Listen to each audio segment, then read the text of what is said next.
A terror to Australia was the wild colonial boy. As Gardiner cleared out of New South Wales and Ben Hall took up the leadership of the gang, the New South Wales government was forced to reorganise the New South Wales police force from a number of different authorities into one streamlined constabulary under the leadership of an Inspector General. The new police force came into law on the 1st of March 1862. The first Inspector General of Police was Captain John McCleary, who was given complete command over the entire police force of the state.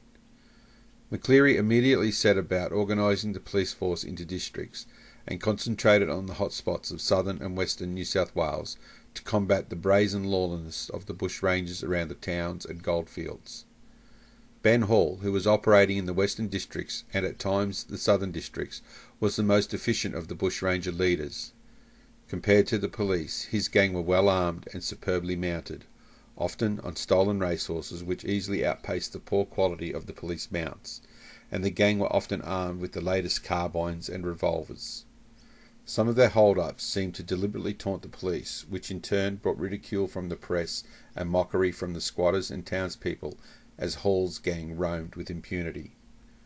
To the police credit, some officers with courage and fortitude fought to gain back the respect of the citizens.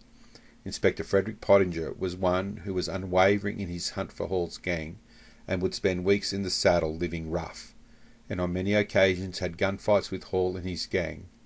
He was a very popular officer in the district and was the first to recognise that fumbling around the bush in constricting police uniforms was placing them at a disadvantage, introduced the wearing of civilian attire. From now on, the Bushrangers had trouble identifying friend or foe.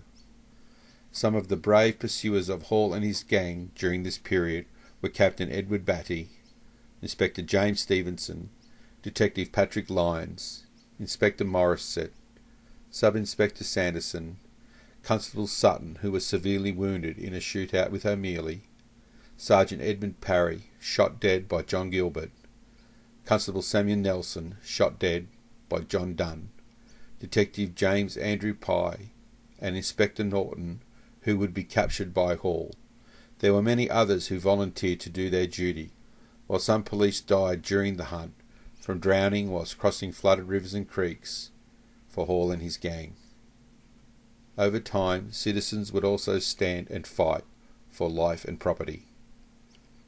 Ben Hall was also well informed of the police movements and of people travelling with large sums of cash and valuables by a network of bush telegraphs, which, for a fee, would keep an ear out and get the information to the gang quickly.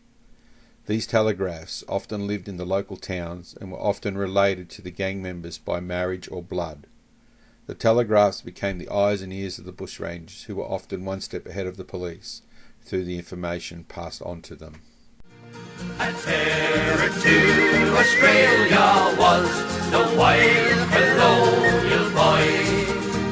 One morning on the prairie wilds, as Jackie rode along, and listening to the mockingbird, and singing